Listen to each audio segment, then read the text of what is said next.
Oi pessoal, para esse vídeo a gente quer esboçar o gráfico da função g de x igual a raiz cúbica de x ao quadrado, também conhecida como x elevado a 2/3. Tudo bem? Vamos começar a nossa solução sempre vendo qual é o domínio da função. Antes de esboçar o gráfico, é muito importante você ver o domínio, ver se tem alguns pontos que não estão ali, como é que vai ser isso. Essas informações são importantes para o resto da resolução inteira. E nesse caso aqui, você tem uma raiz de índice ímpar, raiz cúbica.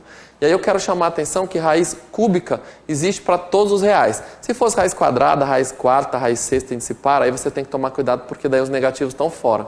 Mas nesse caso não. E mais ainda, aqui dentro você tem x ao quadrado que nunca vai dar negativo. Então, essa função realmente está bem definida para todos os reais. Então, já vou anotar aqui logo que o domínio da função g são todos os reais. Bom, um problema menos. Próximo passo é você tentar determinar os pontos críticos e estudar o sinal da derivada primeira. Ora, para estudar o sinal da derivada primeira, nada melhor do que você derivar logo. Então, vamos achar a derivada primeira. Eu escrevi dessa forma com o expoente, porque é mais fácil derivar assim.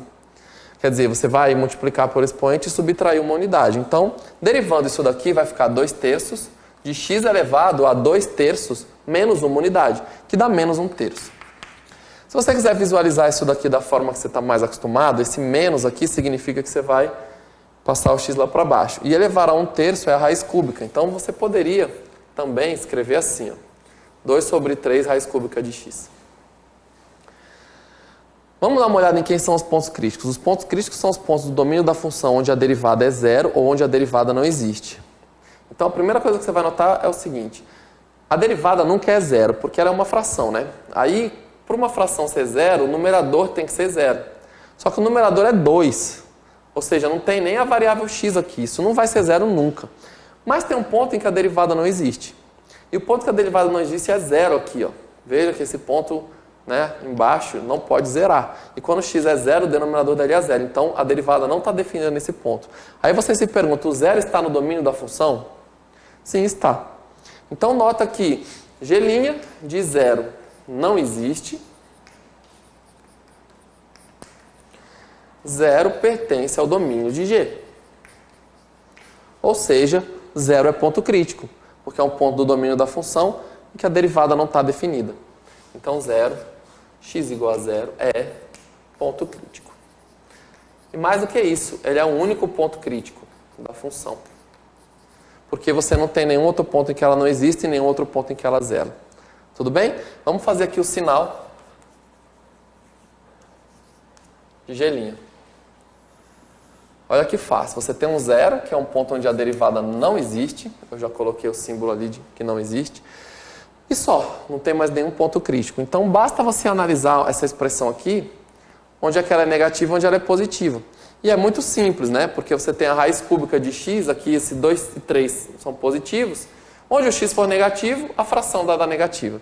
Onde o x for positivo, a fração vai dar positiva. Então, é muito simples essa análise. Tudo bem? Dá mais uma olhada que o teste da derivada primeira te diz o quê?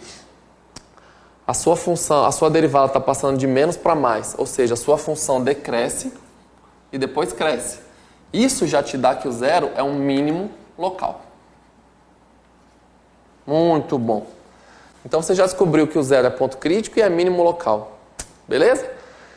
Ok, vamos dar uma olhada então na g. Vou escrever a g' aqui de novo. E a minha g' é 2/3 de x elevado a menos 1/3. Eu vou agora calcular a derivada segunda. E para eu calcular a derivada segunda, desculpa aqui, eu vou derivar isso daqui de novo. Então, eu vou ter 2/3 e vou multiplicar pelo expoente, que é menos 1/3. Isso vai dar menos 2/9. Depois eu vou ficar com x elevado a menos 1/3 menos 1. Lembra que você pega o expoente, multiplica e subtrai uma unidade. Então, menos 1/3 menos 1 dá menos 4/3. Essa derivada segunda também pode ser escrita da seguinte maneira, menos 2 sobre 9. Veja que esse x com esse menos passa aqui para baixo e vai ficar a raiz cúbica de x elevado à quarta. É uma outra forma de escrever, talvez essa forma aqui seja melhor para você. Enfim, você pode escolher qualquer uma das duas, tá? Para derivar, escolha essa forma de K, que tem um expoente ali que dá para ver melhor e você vai derivar com mais facilidade. Agora vamos analisar essa daqui. Veja, eu quero saber onde é que a derivada segunda é zero ou em pontos onde a derivada segunda não existe. E de novo, como aqui no numerador você tem menos 2, ela não vai zerar nunca. Entretanto, ela não existe no zero, porque o zero, né, faz o denominador inteiro ficar zero. Então veja, G duas linhas de zero não existe. Então o zero nesse caso, como ele faz parte do domínio da G, é um candidato a pontos de inflexão. Ou seja, se a derivada segunda trocar de sinal, pode ser que seja um ponto de inflexão. Eu vou fazer aqui o sinal de G duas linhas, sinal G duas linhas. Vou colocar o zero. O zero é um ponto onde a derivada segunda não existe. E vou analisar esse sinal. Agora que vem uma parte importante. Veja que aqui embaixo você tem um x à quarta. E para qualquer número diferente de zero que você coloca aqui, elevado a 4, vai dar positivo. Então, aqui embaixo você sempre tem uma coisa que é positiva. Mas aqui em cima você tem menos 2. Então vai ficar menos 2 dividido por um positivo. E aí vai dar negativo em qualquer ponto. Então a sua derivada segunda é negativa em todos os pontos. Nota que ela não troca de sinal no zero. Então o zero não é ponto de inflexão. Porque a derivada segunda não trocou de sinal. Então vou escrever aqui, não é ponto de inflexão. Ok? Vamos reunir essas informações todas.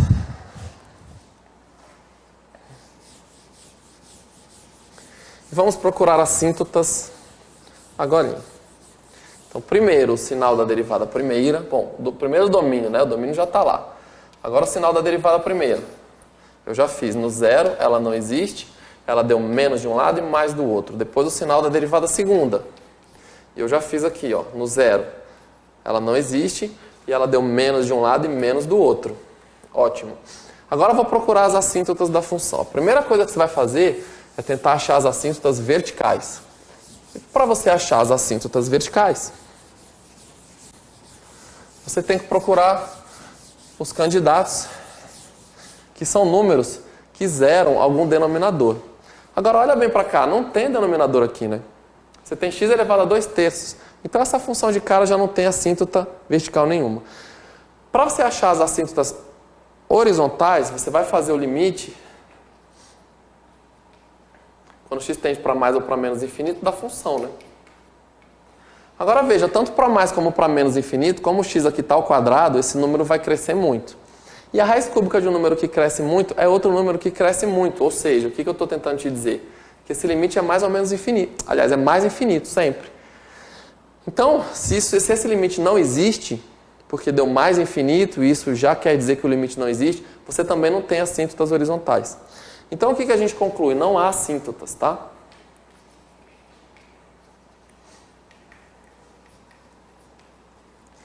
Por fim, eu vou analisar o único ponto que eu achei que é importante, que é o zero, que é ponto crítico, e vou analisar a função g no zero para marcar um ponto importante.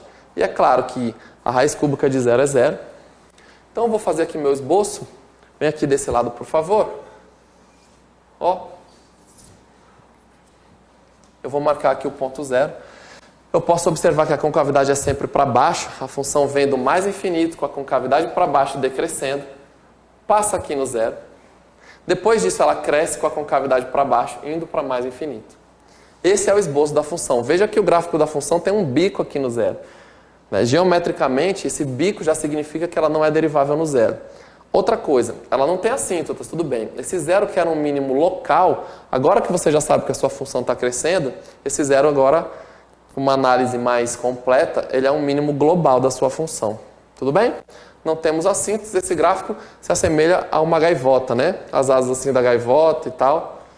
Dá para ver que a função é uma função par, então ela tem que ser simétrica de um lado e do outro. E é isso. Temos aí o gráfico de uma função com bico. Eu espero que tenha ficado tudo claro. Muito obrigado pela atenção e até a próxima.